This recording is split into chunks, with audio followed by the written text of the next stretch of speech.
So, I'm not going to mention any brands, otherwise people will throw stones at me. But I've repaired a lot of pedals, and honestly, there are some pedals that I just can't understand why their assembly is so confusing. Today, I'm talking about older pedals, okay? From the 80s onwards, so up to the 90s. Today, these little pedals that we buy are usually made with a mounting technology called SMD, surface mounted, which is literally a gluing process. It's a robot, a micro clamp, like a router that glues onto a surface. Surface mounted device, which is SMD, is the technology that all major industries use today to automate and manufacture on a large scale.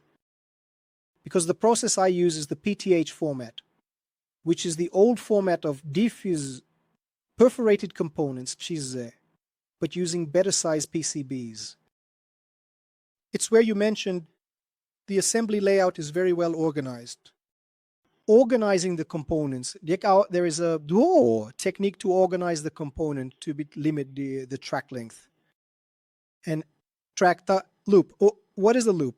It's a circuit track, so with many turns, like the principle of a capacitor of a guitar pickup, you generate a magnetic phenomenon there, and what the inductor and the capacitor essentially are, although they have various uses for different purposes, they work as frequency filters.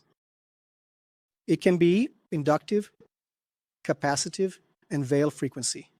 Organizing is not merely aesthetic. You optimize to minimize this track issue as much as possible.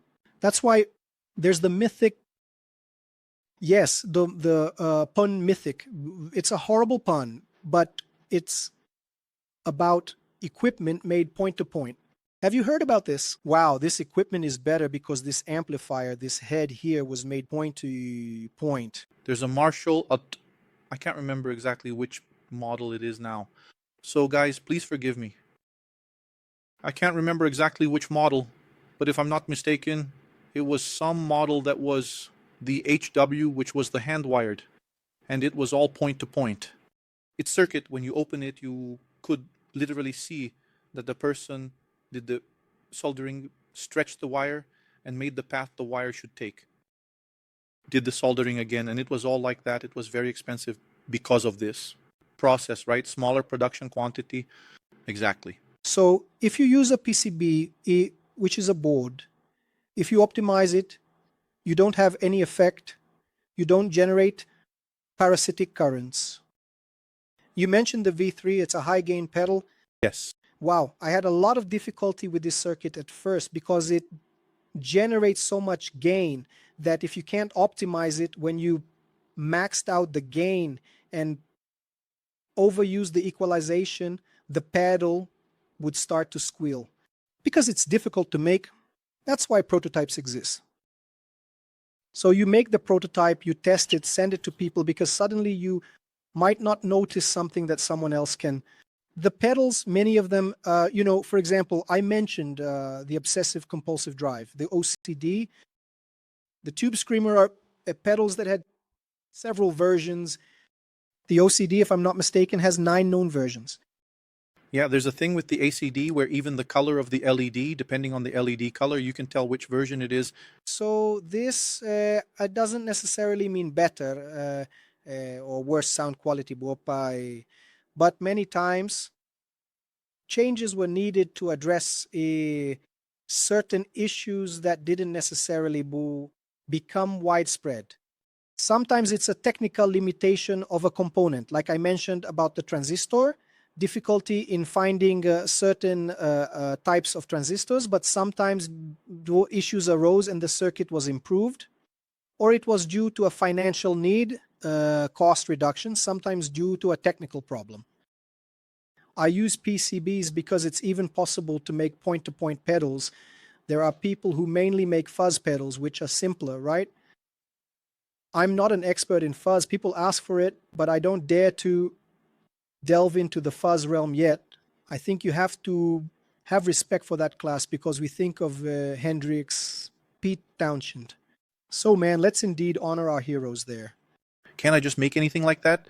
No, you have to make something like a Gilmore, right? So, the heroes of that era, who were the pioneers of effects due to their simplicity.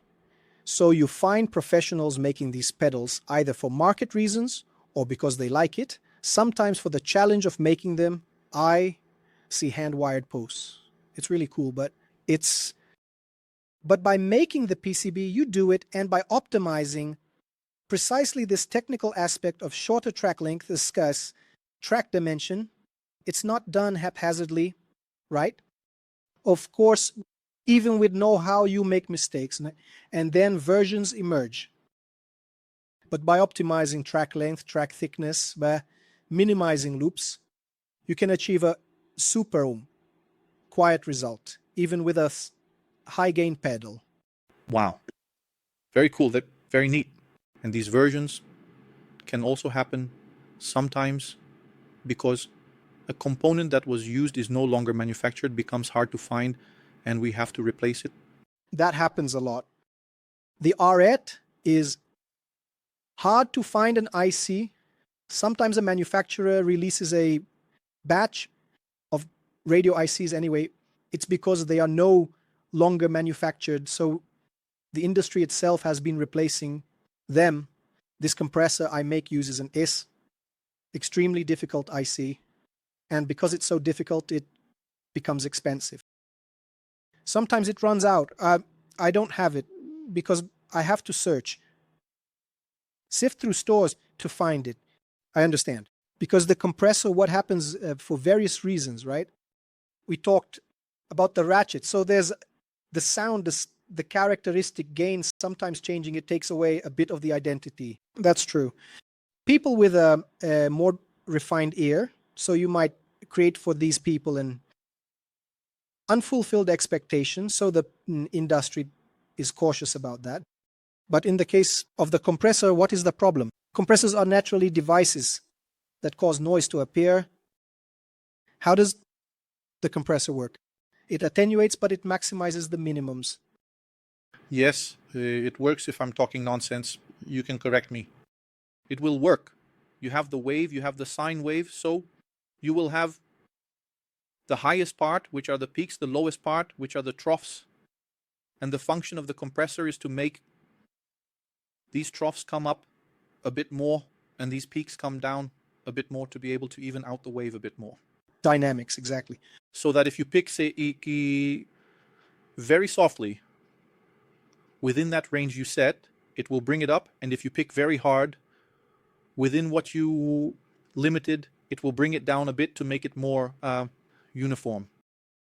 No, without a doubt. Perfect. Great. So I see the function, just to complete this issue of compressor supplies, why don't I change pulses that are considered silent?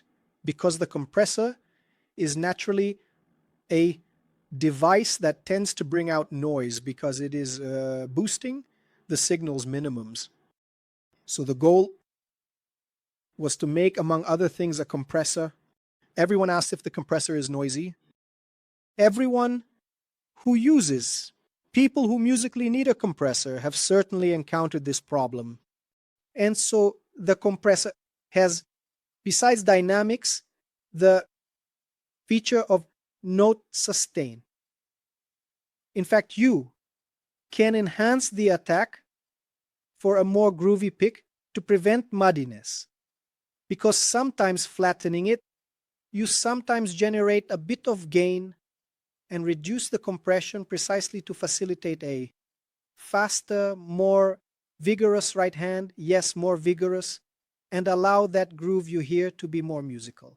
In the style of Nile Rodgers, who is a ghost. Cacao, for heaven's sake, the guy with the right hand there. So, to facilitate these needs, not that you can't use it at all with drive, I like it. I'm playing sometimes a light compressor there. It can provide note sustain, especially when I play with a Strat, which I notice I sometimes lack. sometimes a thinness, which sometimes the instrument makes it difficult for me to get out of that thinness. So a compressor. It's more like all single there, right? Yeah, all single. So then you already have a challenge because the single is noisy, the vintage ones, right? So they will already give you a sound with more hum. So then you add a noisy compressor, and then it's just noise, right? it turned into, well, God help us. So this compressor made me very happy because it is a very quiet compressor with plenty of features, and I don't give up on the change, especially in this IC that is responsible for the gain in the circuit because it is extremely quiet. Very good.